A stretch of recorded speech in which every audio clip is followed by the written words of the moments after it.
तो hello guys, Radhe Radhe. तो guys हम पहुंच गए हैं स्कूल और टाइम हुआ है सुबह के 6 बजे। तो आज सुबह 6 बजे से ही हम सारा स्टाफ और हमारे बच्चे 6 बजे स्कूल पहुंच गए हैं, क्योंकि आज निकलने वाली है तिरंगा रैली। तो भाई ये 5 किलोमीटर की तिरंगा यात्रा होने वाली है, जिसमें हमारे बच्चों ने बढ़ चढ़कर भाग लिया है। आप देख सकते हैं सुबह 6 बजे सब हमारे मोस्टली बच्चे आ चुके हैं और कुछ आ रहे हैं अभी, क्योंकि 6:30 बजे हमें यहाँ से निकलना है। तो भाई सुबह सुबह बच्चों को पहले टोपी बांटी गई, उसके बाद बिस्किट, नमकीन और फ्रूटी दे करके उनका नाश्ता कराया गया और हम निकल पड़े हैं अपने बच्चों को ले करके। देख सकते हैं आप बच्चे किस तरह से डिसिप्लिन में पूरी तरह से लाइनों में जा रहे हैं, और साथ साथ हम भी यानी सारे टीचर्स उनके साथ साथ जा रहे हैं। और पुलिस का बहुत अच्छा इंतज़ाम है। पूरे रास्ते पे ऐसे कालीन बिछाया गया है, क्योंकि आज भव्य यात्रा निकलने वाली है तिरंगे की, और जो कि पुलिस लाइन से शुरू होकर के नेताजी सुभाष चंद्र बोस स्टेडियम तक पहुंचने वाली है। तो देख सकते हैं हमारे स्काउट गाइड के बच्चे और एनसीसी के बच्चे और हमारे जितने भी स्कूल के बच्चे हैं, करीब 700-800 जो बच्चे हैं हमारे, सभी इस रैली में बड़े जोश से शामिल हुए हैं। आप देख सकते हैं कि सभी बच्चे नेताजी सुभाष चंद्र बोस से स्टेडियम से लेकर के टाटा मोटर्स तक हमारे बच्चे ही फैले हुए हैं। इस तरह से लाइनों में बच्चे भी बैठे हुए हैं अभी तो, क्योंकि यहाँ बैठने की जगह है। एक तरह से हाईवे को पूरी तरह बंद किया हुआ है और जहाँ तहाँ हमारे स्टाफ की भी ड्यूटी लगी हुई है। करीब 20-20 बच्चों पे हमारे स्टाफ की ड्यूटी है और सभी यहाँ पर बैठे हुए हैं और सभी जय हिंद के नारे लगा रहे हैं। तो सभी अभी, क्योंकि सुबह सुबह का दिन है, सभी बहुत ज़्यादा खुश हैं। सब में देशभक्ति की भावना भरी हुई है। सभी बड़े ज़्यादा अच्छे से खुशी जाहिर कर रहे हैं, क्योंकि अभी नहीं पता है कि ये प्रोग्राम कितना लंबा चलने वाला है। अभी धूप भी कम है, लेकिन जैसे जैसे हम चलते गए, क्योंकि पैदल ही जाना था वहाँ तक, और देख सकते हैं कि नेताजी सुभाष चंद्र बोस स्टेडियम से लेकर के दोहरी लाइन लगी हुई है, और ये लाइन टाटा मोटर्स से भी आगे तक लगी हुई है। तो हमारा स्टाफ भी बहुत खुश है, क्योंकि पहली बार हमारे जीवन में, पहली बार अभी तक के जो जीवन है उसमें पहली बार इतनी लंबी यात्रा निकलने वाली है, और इस तरह के इंतज़ाम देखे गए हैं।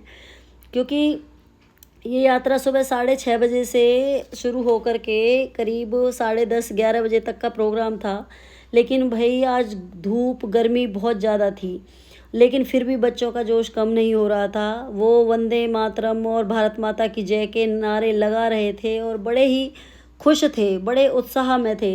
हमें उम्मीद नहीं थी बच्चे इतने डिसिप्लिन में रहेंगे, लेकिन बच्चों ने हमारा बहुत साथ दिया, और बच्चों ने जैसे हमने कहा ऐसे बच्चे रहे। सारे बच्चे पूरे टाइम लाइनबद्ध रहे, और हमें उनसे कुछ कहने की ज़रूरत नहीं पड़ी। हम सब भी, क्योंकि टाइम पास करना बहुत मुश्किल था, लगा लो 6-6:30 से और 12 बजे तक का टाइम हमने कैसे निकाला वो हमें ही पता है।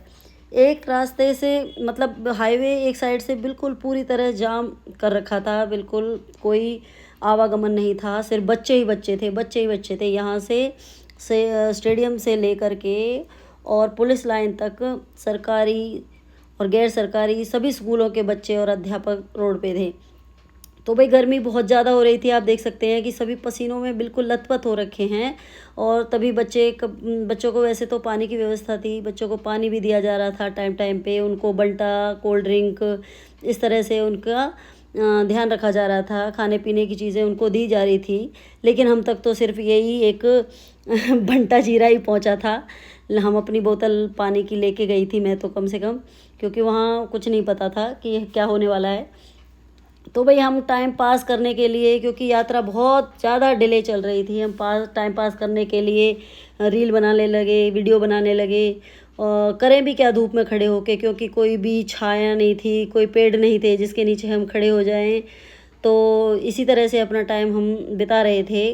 अब खड़े तो रहना ही था, क्योंकि हमारे बच्चे भी खड़े थे। अगर हम मुंह लटका के खड़े हो जाते तो हमारे बच्चे सबसे पहले मुंह लटका के खड़े हो जाते, हमें तो बच्चों के साथ रहना ही था। तो भाई हमने भी झंडे लेकर के, हाथ में झंडे लेकर के खूब भारत माता की जय के नारे लगाए। तो गाइस अपने खेल राज्य मंत्री श्रीमान गौरव गौतम जी इस रैली का नेतृत्व करते हुए करीब 11:30 बजे पहुँचे और उनके साथ साथ इतना बड़ा जन सैलाब था जो कि भारत माता की जय और वंदे मातरम के नारे लगाते हुए उनके पीछे पीछे आ रहा था। जैसा कि आप भी देख सकते हैं कि कितनी ज़्यादा भीड़ है, कितनी ज़्यादा पुलिस है और सभी भाई गौरव गौतम जिंदाबाद के भी नारे लगा रहे थे। तो गाइस आप खुद ही देख रहे होंगे कि कितनी ज़्यादा भीड़ थी और ये एनसीसी के बच्चे भी बड़े डिसिप्लिन्ड वे में खड़े हुए थे, बहुत ही अच्छे लग रहे थे और सभी के हाथों में तिरंगे झंडे थे। और फिर आता है हमारा तिरंगा झंडा। तो भाई सारी गर्मी और थकान को भूल करके जब हमने इतने लंबे झंडे के दर्शन किए और झंडे को हाथ लगा करके उसको अपने हाथों में उठाया, तो भाई बहुत ही हमारे लिए बहुत ही गर्व का ये दिन था और बहुत ही गर्व महसूस हो रहा था कि भाई इस तरह का भव्य आयोजन हमारे पलवल में किया जा रहा है और हम उसका हिस्सा हैं। ये हमारे लिए बहुत ही गर्व की बात थी। और हमारे बच्चों ने, जहाँ देखो हमारे बच्चे दिखाई दे रहे थे, वाइट शर्ट में थे जो और ब्लू पैंट में थे, ये हमारे स्कूल के बच्चे हैं और बहुत अच्छे बच्चे हैं हमारे, जिन्होंने बहुत अच्छी तरह से डिसिप्लिन में रह करके इस यात्रा में खूब आनंद लिया और अपने आप का सहयोग दिया। तो गाइज़ ये ऐसी तिरंगा यात्रा मैंने तो अपनी लाइफ में पहली बार देखी है। तो गाइज़ आज का दिन पलवल के इतिहास में हमेशा हमेशा के लिए याद किया जाएगा, क्योंकि आज पलवल को most people holding a national flag और longest mass march with national flag के तहत दो अवार्ड से नवाजा गया है। हमारे पलवल का नाम golden book of world record में विश्व रिकॉर्ड के रूप में दर्ज हो गया है। तो गाइज़ यह यात्रा पुलिस लाइन से लेकर के नेताजी सुभाष चंद्र बोस स्टेडियम तक पहुंची, जिसमें 5000 से भी ज़्यादा स्कूली बच्चों ने भाग लिया और उनके अध्यापक, उनके टीचर्स, चाहे वो प्राइवेट के हों चाहे वो गवर्नमेंट स्कूल के हों, सभी उसने बढ़ चढ़ कर भाग लिया। तो गाइज़ ये यात्रा 12 बजे के लगभग स्टेडियम में पहुंची और वहां भी हमारे खेल मंत्री गौरव गौतम जी ने तिरंगा लहरा करके कार्यक्रम का समापन किया था और अवार्ड भी हासिल किया था। तो भाई आज का दिन पलवल में स्वर्णिम इतिहास के रूप में दर्ज किया जाएगा। और मैं आपको बताना चाहूँगी कि आज गर्मी भी इतनी ज़्यादा थी। ये छोटी छोटी वीडियोस जो देखने में आ रही हैं, कहीं बच्चा बेहोश हो गया, कहीं बच्चा प्यास के मारे गिर गया, कहीं बच्चा बीमार हो गया, एम्बुलेंस में चले गए। अब छोटे छोटे कोमल बच्चे भी थे, तो उनको देख करके थोड़ा सा मन दुखी होता है, लेकिन कार्यक्रम पूरी तरह सफल रहा और नेताजी सुभाष चंद्र बोस स्टेडियम में भी बच्चों ने काफ़ी सांस्कृतिक कार्यक्रमों का प्रदर्शन किया। तो आसपास के लोग भी देख सकते हैं आप, पूरा स्टेडियम खचाखच भरा हुआ है और आसपास के लोग भी इस भव्य समारोह को देखने के लिए सभी एकत्रित हुए थे। तो भाई ये पलवल के लिए आज का दिन बड़े गौरव का दिन था और खेल मंत्री जी ने भी पलवल वासियों को अपने भाषण से संबोधित किया और उनके साथ कुछ वादे किए और उनको इस कार्यक्रम को सफल बनाने के लिए बहुत बहुत धन्यवाद और बहुत बहुत साधुवाद किया। सभी पुलिस वालों का, सभी डिपार्टमेंट से, सभी विभागों से आए हुए सभी कर्मचारियों का धन्यवाद किया, जिन्होंने पूरी प्रतीक्षा के साथ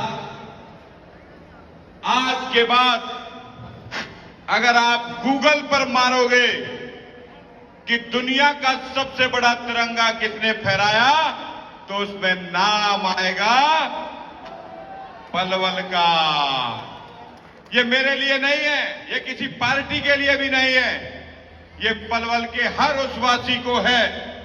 कोई भी साथी आपका कहे, जब तिरंगे के अभिमान की बात आए, तिरंगे के शान की बात आए, तब ये कह देना दुनिया का सबसे बड़ा तिरंगा हमने फहराया है, जाकर गूगल पे देख ले। मैं आभार व्यक्त करता हूं मेरे छोटे भाई बहनों का, जिन्होंने इतनी प्रतीक्षा के साथ इस तिरंगे की शान के लिए, तिरंगे के अभिमान के लिए एकत्रित होकर एक पलवल के अंदर आने वाली पीढ़ी, युवाओं की पीढ़ी किस प्रकार से तिरंगे के मान को और सम्मान को किसी भी कीमत पर कम नहीं होने देगी। हमारी बहनों का, जिन्होंने पूरे प्रोसेस के साथ, पूरी ताकत, पूरी एनर्जी के साथ जब वो खड़ी रही, मन को देखकर अभिभूति हो रही थी। हमारे बुजुर्गों का आशीर्वाद हमें रास्ते में मिलता हुआ आ रहा था। उनका आशीर्वाद ऐसा लग रहा था कि आने वाली पीढ़ी को, देश को मजबूत, एकत्रित, अखंड बनाने के लिए ये भारत के युवा बहुत तेज गति से एक साथ खड़े हुए हैं।